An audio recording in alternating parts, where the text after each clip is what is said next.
Hello Karnataka.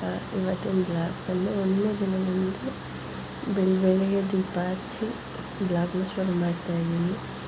ಇಷ್ಟು ಬೇಗ ಶುರು ಮಾಡ್ತಾಯಿದ್ದೀನಿ ಅಂತಂದರೆ 7:30 ಆಗಿದೆ. ಆಗಲೇ ಬೆಳಿಗ್ಗೆ 5:30ಗೆ ಪೂಜೆ ಮಾಡಬೇಕಿತ್ತು. ನೈಟ್ ನಿದ್ದೆ ಇರಲಿಲ್ಲ ಅಂದ್ಬಿಟ್ಟು 7:30ಇಂದ ಸ್ಟಾರ್ಟ್ ಮಾಡಿದ್ದೀನಿ. ಯಾಕೆಂದರೆ ನಮ್ಮ ಪಾಪಿಗೆ ತುಂಬ ಹುಷಾರಿರಲಿಲ್ಲ, ಜ್ವರ ಬಂದುಬಿಟ್ಟಿತ್ತು ಅಂದ್ಬಿಟ್ಟು. ಹಂಗಾಗಿ ಬ್ಲಾಗ್ನ 7:30ಇಂದ ಸ್ಟಾರ್ಟ್ ಮಾಡಿದ್ದೀನಿ. ಮಹಾಲಯ ಅಮಾವಾಸ್ಯೆಗೆ ರೆಡಿ ಆಗ್ತಾಯಿದೆ ಫಂಕ್ಷನ್ಗೆ. ಮನೆಯಲ್ಲಿ ಭತ್ತ ಬಿಡಿಸ್ಬೇಕಿತ್ತು, ಅಕ್ಕಿ ಖಾಲಿಯಾಗಿತ್ತು ಅಂದ್ಬಿಟ್ಟು. ನೋಡಿ, ನಮ್ಮ ಮನೆಯಪ್ಪ ರೈತ ಆಗ್ಬಿಟ್ಟಿದ್ದಾನೆ, ಮಾಡಿರೋದು ಇಂಜಿನಿಯರು. ಆದರೆ ರೈತರ ಕೆಲಸ ಚೆನ್ನಾಗಿ ಕಲ್ತ್ಕೊಂಡಿದ್ದಾನೆ. ನಮ್ಮ ಹತ್ರ ಎತ್ತನ ಗಾಡಿನ ಸಖತ್ತಾಗಿ ಹೊಡಿತಾನೆ. ಮಾತ್ರ ಎಲ್ಲ ಅಕ್ಕಿ ಮೂಟೆ, ಭತ್ತದ ಮೂಟೆ ತಂದು ಹಾಕಿದ್ದಾನೆ. ನಮ್ಮ ಮಾವ ಬರ್ತಾ ಇದ್ದಾರೆ. ಮಾವ ನಾನು ಬರಲಾ ಅಂತ ಕೇಳ್ತಿದ್ದಿಲ್ಲ, ನಾನೇ ಹೋಗಿ ಬರ್ತೀನಿ ಅಂತ ಹೇಳ್ತಿದ್ದ ಸುಮಂತು. ಹಂಗಾಗಿ ಹೊರಟರು. ನೋಡಿ, ಇವರು ಕೊಪ್ಪಗೆ ಹೋಗಿ ಬಿಡಿಸ್ಬೇಕು. ಇವರು ಇಲ್ಲಿ ಒಂಥರ ಹೋಬಳಿ ಕೊಪ್ಪ ಇವ್ರದ್ದು. ಅಲ್ಲಿಂದ ಹೊರಟ್ವಿ. ಎಲ್ಲ ಎಲ್ಲಿಗೆ ಬಂದಿದ್ದೀವಿ ಅಂತ ಅಂದ್ಕೊಂಡ್ರೆ, ಇದು ಶಾಯಿ ಶೋರೂಮು, ಮಂಡ್ಯ ಕರ್ನಾಟಕ ಬಾರಲ್ಲಿರೋದು. ಇಲ್ಲಿ ನೋಡಿ, ಬಿಸ್ನೆಸ್ ಚೆನ್ನಾಗಿದೆ. ನಮ್ಮ ಜೀವನ ನೋಡಿ ಅಲ್ವಾ, ಒಳಗಡೆ ಇದ್ರೇ ಜೀವನ, ಈಚೆ ಬಂದು ಏನಿಲ್ಲ ಅನ್ನಂಗೆ.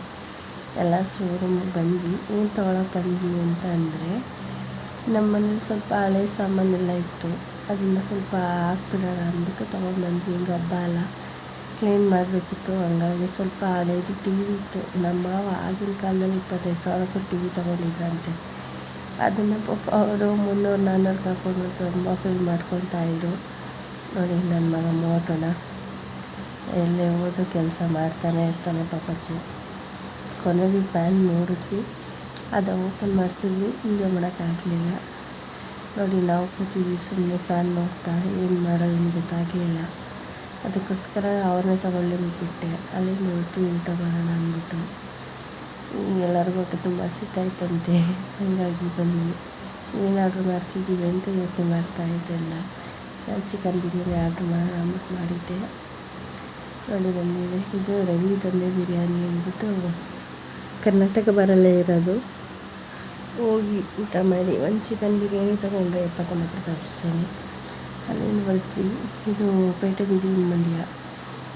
ಸ್ವಲ್ಪ ಶಾಪಿಂಗ್ ಇತ್ತಲ್ಲ, ಇನ್ನು ಹಬ್ಬಕ್ಕೆಲ್ಲ ಮಾಡಬೇಕು ಅಂತ ನನ್ನ ಮಗ ಎಲ್ಲಕ್ಕಿಂತ ಹೆಚ್ಚು ಅವ್ರನ್ನೇ ಹೋಗಿ ಬರಲಿ ಅಂದ್ಬಿಟ್ಟು ಪಾತ್ರೆ ಅಂಗಡಿಗೆ ಹೋಗಿದ್ದಾರೆ ಅವರು. ಅಲ್ಲಿಗೆ ಹೋಗಿ ಬರೋಷ್ಟರಲ್ಲಿ ಇವನು ಎಲ್ಲನೂ ನಾನು ಬರೋನ್ನೆಲ್ಲ ನೋಡು ಅಂದ್ಕೊಂಡು ಎಲ್ಲನೂ ಕೂಗ್ತಾನೆ ಇದ್ದಾನೆ. ಈಗ ಪುಟ್ ಮಾತೆಲ್ಲ ಬರ್ತಿದೆಯಲ್ಲ, ಹಂಗಾಗಿ ಎಲ್ಲರೂ ಹೋಯ್ ಬನ್ನಿ ಅಮ್ಮ ಅಂತ ಅಂದ್ಬಿಟ್ಟು ಮಾತಾಡಿಸ್ತಾನೆ ಇದ್ದಾರೆ. ಅಲ್ಲಿಂದ ಪಾಪ ಅವರು ಮಾತಾಡ್ತಾನೆ ಇದ್ದಾರೆ, ಬರೋರೆಲ್ಲ ಇನ್ನೇನು ಮಾಡೋಕ್ಕಾಗುತ್ತೆ ಅಂದ್ಬಿಟ್ಟು ಅಲ್ಲಿಂದ ಮತ್ತೆ ಹೊರಟ್ವಿ. UPS ಬ್ಯಾಟ್ರಿ ಇತ್ತು, ಅದು ತೊಗೋಬೇಕಿತ್ತಲ್ಲ ಅಂತ ಅಂದ್ಬಿಟ್ಟು ಬಂದ್ವಿ. ಇದು ಹಳೆ ಬಸ್ ಸ್ಟ್ಯಾಂಡಲ್ಲಿ ಅಪ್ಪನ ಫ್ರೆಂಡ್ ಅಂಗಡಿ, ಅಲ್ಲಿಗೆ ಬಂದ್ವಿ.